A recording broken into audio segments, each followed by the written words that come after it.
We are here at NADA 2026.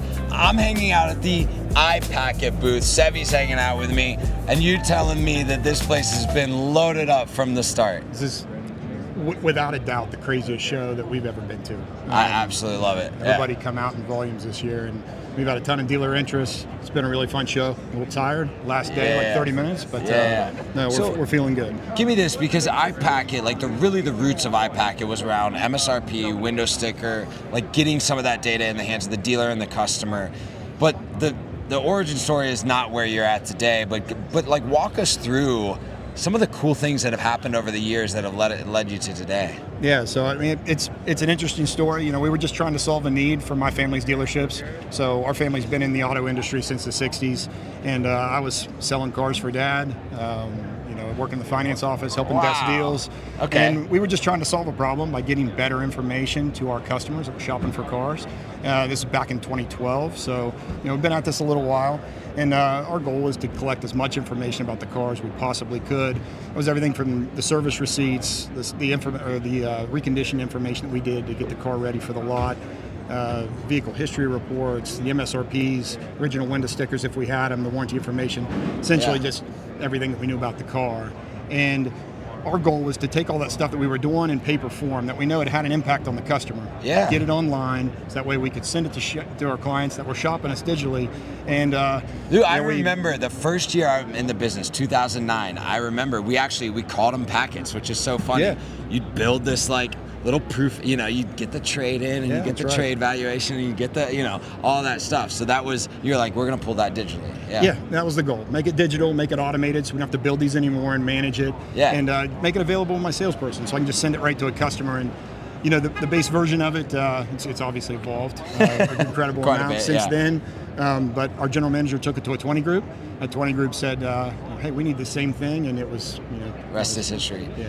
So you've been collecting this like ridiculous amount of vehicle data over the last 14 years now, and what that's led you to is, we have a treasure trove that can be exposed for the industry, exposed for the customer, exposed for the dealer.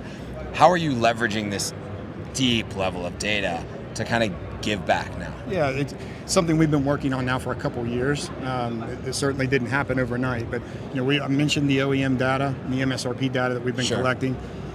We've been doing that now for 14 years, so we've got probably one of the largest OEM-verified MSRP databases in existence, and our goal was to normalize that data and make it usable. If you think about an MSRP or a window sticker, it's just a static image. We wanted to take all that data off of that window sticker and be able to build logic against it, build products against it, where people search and find specific options. So that's really been a lot of our efforts, and that's what led us to iPacket Value. And then we've got iPacket Recon and all of our products that's really got reconditioning information, just really a tremendous amount of data. We're just starting to kind of tap the surface of it. All right, so talk about those two. iPacket Recon, let's start there, because that's pretty new for you all. It is, yeah. What exactly about Recon are you giving access to dealers for? Yeah, so the Recon integration we've done with iPacket since the beginning, and that happens directly with the DMS. The iPacket Recon is your Recon automation, workflow automation, so it helps keep track of where the car is, where it's at inside the reconditioning process, helps the dealer become more efficient, allows them to be able to approve work to be done or decline work to be done, and see where all their cars in their inventory are at any given time in that Recon process. As a part of all this, we collected some pretty interesting information about the average Recon cost, what we call the ARC of vehicle inventory. So we can look at like a 2025 Mercedes C-Class as an example. I can tell you good chance is you're going to need to spend this much money, because across the network we've seen this much Recon on this car. And that helps dealers, kind of starts to bleed into iPacket Value, helps dealers make better decisions whenever they're thinking about pricing or acquisition, appraisal.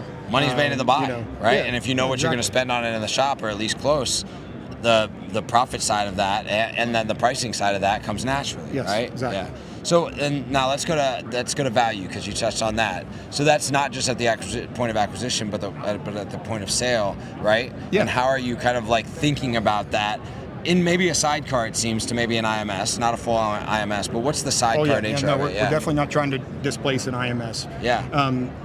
What we wanted to do is empower our dealers with better data to be able to make better decisions. We've got this optional data on the inventory, so that allows us to be able to really zero in on competitive sets. They're looking at a specific car, whether it be for pricing or appraisal or acquisition, pull the VIN number up, be able to quickly see, hey, these are all the options that exist. Definitely has these options. Definitely has these. Right. These are verified. And then we're able to take those options and then search our database and find cars that aren't similar to my car, but are exactly like my car, that are out in the marketplace. So that way you can really zero in and say, okay, well, you look at this particular unit, it's got some pretty unique options. As we know, one option, one way or another, it can affect the price of that car by thousands of dollars. Yeah. So this allows the dealer to see specifically cars that are equipped exactly like mine in every way, MSRP verified, are selling at these numbers, and then be able to let them adapt that comp set from there. So maybe we look at different colors or different wheels, but sure, the optional data being included in the comp sets is something that's brand new. It's huge. Something that nobody else has done because they don't have the access that we've had and that we've collected. So it's really unique. We think it's going to be a great solution, but the main thing is we want it to be an addition to the IMS systems. We're not trying to replace current processes or have a big change. What we want for the dealers to be able to empower them, have our system live right on top of their current processes, to maybe give them better data to zero in on where they need to be on that specific car, and also expose that to the customer. So, the vehicle shopper also, they're doing a lot of this research themselves, but they want validation. They want to know they're looking at the right car.